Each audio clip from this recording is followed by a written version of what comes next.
जय माता दी साथियों, मैं नरेंद्र विश्वकर्मा आप सभी का अपने इस चैनल नरेंद्र विश्वकर्मा में हार्दिक स्वागत करता हूं। गणित सब्जेक्ट प्राथमिक शिक्षक भर्ती परीक्षा के लिए मैं लेकर आया हूं। इसमें आज का जो चैप्टर या टॉपिक है अंकों को लिखने की पद्धति। तो अंकों को लिखने की भारत में मुख्य रूप से 3 पद्धतियां प्रचलित हैं। पहली प्रणाली या पद्धति है वह है देवनागरी पद्धति, फिर दूसरी पद्धति है रोमन पद्धति और तीसरी पद्धति है हिंदू अरेबिक पद्धति। तो भारत में अंकों को लिखने की मुख्य रूप से कितनी पद्धति प्रचलित हैं? 3 पद्धति। अब सबसे पहले हम देखते हैं देवनागरी पद्धति। तो जो देवनागरी पद्धति है यह अंकों को लिखने की सबसे प्राचीन पद्धति है।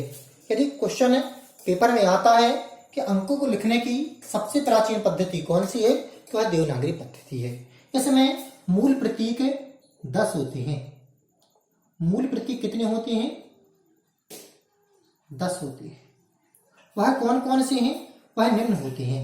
उसमें 0, 1, 2, 3, 4, 5, 6,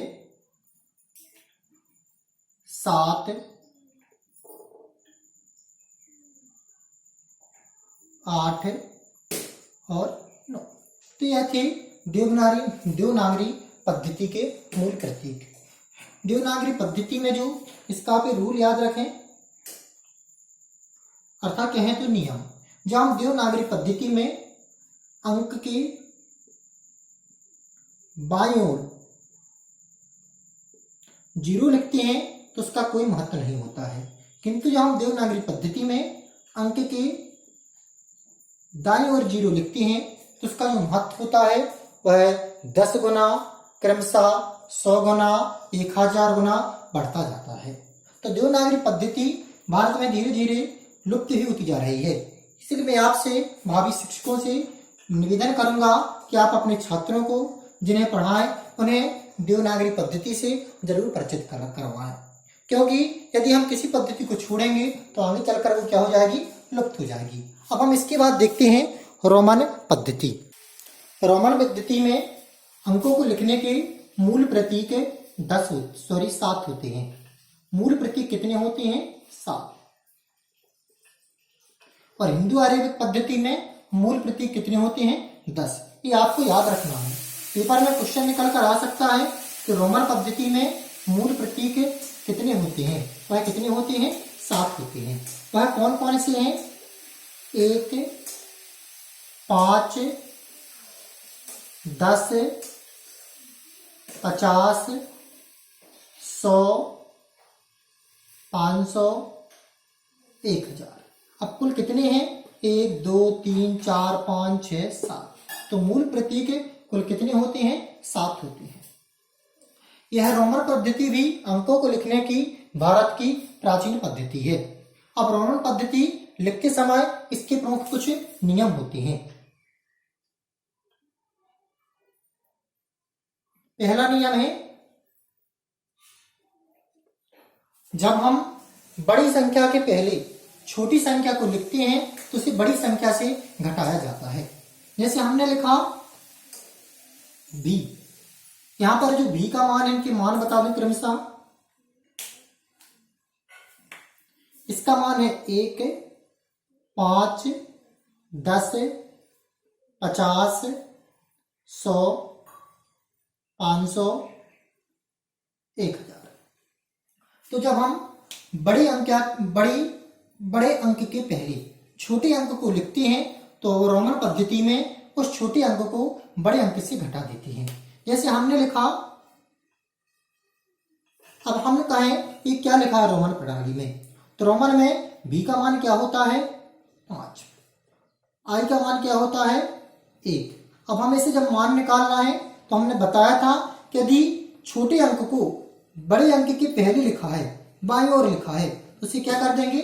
घटा देंगे। तो इसका मान क्या हो जाएगा?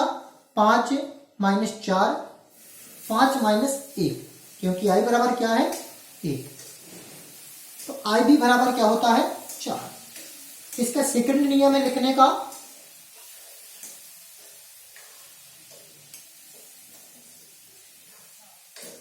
जब बड़े अंक के दाईं ओर छोटे अंक को लिखते हैं तब उसे जोड़ दिया जाता है। बड़े अंक की किस ओर? दाईं ओर। आप जैसे अंक है, ये कहलाता है बाईं और इस साइड कहलाता है दाईं। तो जब अंक के बाईं ओर लिखते हैं तो छोटे अंक को घटाते हैं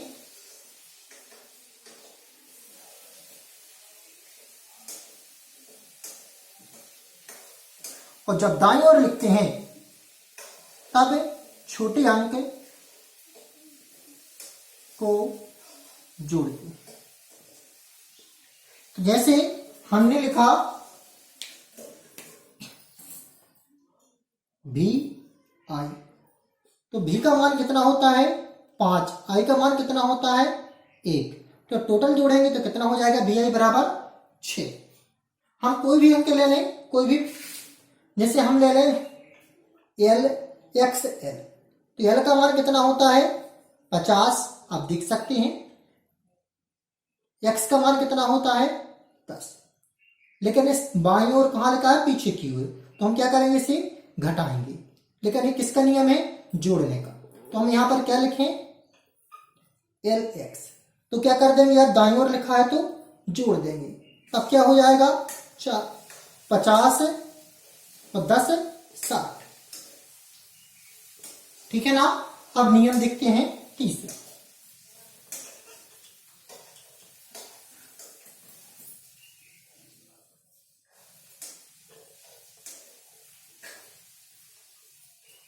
नियम तीसरे में क्या है?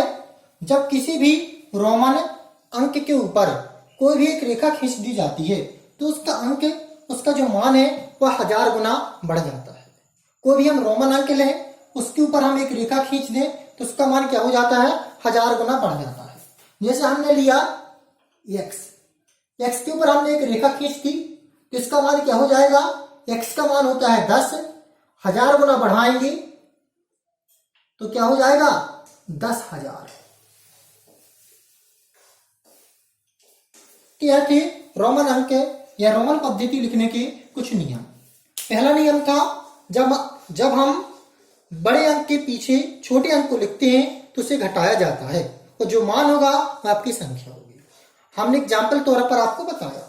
सेकंड नियम था जब बड़े अंक के दाएं ओर छोटे अंक को लिखते हैं तो उसे ऐड कर देते हैं। जैसे हमने भी आई लिखा तो भी का मान 5, आई का मान 1 बराबर 6। एल एक्स लिखा तो एल का मान 50, एक्स का मान 10 बराबर 60। तीसरा नियम था जब हम किसी रोमन अंक के ऊपर एक लाइन खींच देते हैं तो उसका रोमन अंक का मान 1000 गुना बढ़ जाता है। हमने एक्स के ऊपर एक रेखा खींच दी तो इसका मान क्या हो गया? एक्स का मान होता है 10, 1000 गुना बढ़ेगा तो क्या हो जाएगा? 10,000। जैसे हम ले भी, इसके ऊपर हमने रेखा खींच दी तो इसका मान हो जाएगा, भी का मान होता है 5, रेखा खींचने से इसका मान हो जाएगा 1000 गुना बढ़ जाएगा। तो मान क्या हो जाएगा? 5000। तो ये तो आपकी रोमन प्रणाली या रोमन पद्धति। अब इसके कुछ दोष हैं। इसका पहला दोष है जोड़, घटाना, गुणा, भाग करने में परेशानी होती है। पहला प्रमुख दोष है जोड़,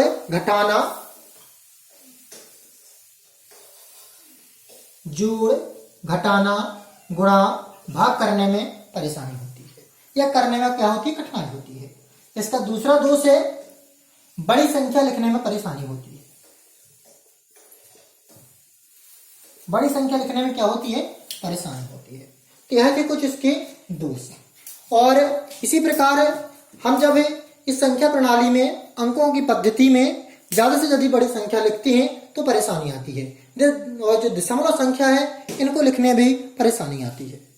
जय माता दी साथियों।